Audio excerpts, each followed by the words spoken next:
हिंदू पंचांग के अनुसार ज्येष्ठ माह की अमावस्या तिथि को वट सावित्री व्रत पड़ता है। आज सुहागिन महिलाएं पति की लंबी आयु और अच्छे स्वास्थ्य के लिए बरगद के पेड़ की पूजा करती हैं। इसके साथ ही वट वृक्ष से कामना करती हैं कि पति के साथ साथ संतान भी सुखी रहे। आज के दिन बरगद के पेड़ की विधिवत पूजा करने के साथ व्रत कथा सुनना भी शुभ होता है। वट सावित्री व्रत कथा। प्रसिद्ध तत्वज्ञानी अश्वपति भद्र देश के राजा थे। उनको संतान सुख नहीं प्राप्त था। इसके लिए उन्होंने 18 वर्ष तक कठोर तपस्या की, जिसके उपरांत सावित्री देवी ने कन्या प्राप्ति का वरदान दिया। इस वजह से जन्म लेने के बाद कन्या का नाम सावित्री रखा गया। कन्या बड़ी होकर बहुत ही रूपवान हुई। योग्य वर न मिलने की वजह से राजा दुखी रहते थे। राजा ने कन्या को खुद वर खोजने के लिए भेजा। जंगल में उसकी मुलाकात सत्यवान से हुई। द्युमत सेन के पुत्र सत्यवान को पति रूप में स्वीकार कर लिया। इस घटना की जानकारी के बाद ऋषि नारद जी ने अश्वपति से सत्यवान की अल्प आयु के बारे में बताया। माता पिता ने बहुत समझाया, परंतु सावित्री अपने धर्म से नहीं डिगी। सावित्री की जिद के आगे राजा को झुकना ही पड़ा। सावित्री और सत्यवान का विवाह हो गया। सत्यवान बड़े गुणवान, धर्मात्मा और बलवान थे। वे अपने माता पिता का पूरा ख्याल रखते थे। सावित्री राजमहल छोड़कर जंगल की कुटिया में आ गई थी।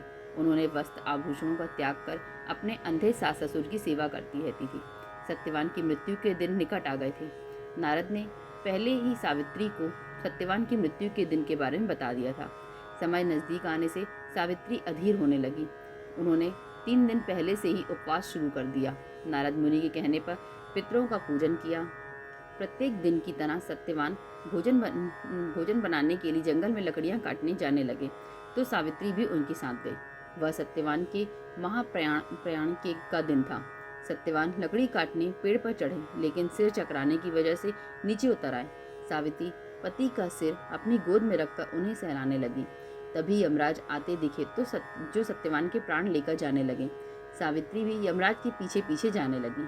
उन्होंने बहुत मना किया, परंतु सावित्री ने कहा, जहाँ मेरे पतिदेव जाते हैं वहाँ मेरा जाना ही चाहिए। बार बार मना करने के बाद भी सावित्री पीछे पीछे चलती रही। सावित्री की निष्ठा और पति प्राणता को देखकर यम ने एक एक करके वरदान में सावित्री के अंधे सास ससुर की आंखें दे दी, उसका खोया हुआ राज्य दे दिया। सावित्री को देखने के लिए कहा। वह लौटे कैसे? सावित्री के प्राण तो यमराज लिए जा रहे थे। यमराज ने फिर कहा कि सत्यवान को छोड़कर चाहे जो मांगना चाहे मांग सकती हो। इस पर सावित्री ने 100 संतानों और सौभाग्यवती का वरदान मांगा। यम ने बिना विचार किए प्रसन्न होकर तथास्तु बोल दिया।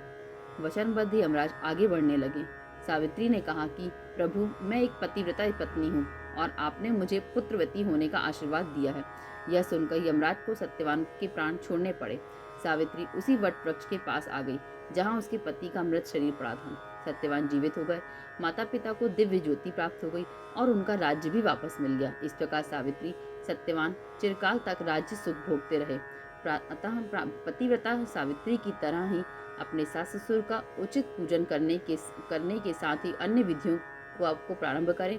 वट सावित्री व्रत करने से, इस कथा को सुनने से व्रत रखने वाले के वैवाहिक जीवन के सभी संकट टल जाते हैं। बोलिए शंकर भगवान की जय, माँ पार्वती की जय। हर हर महादेव।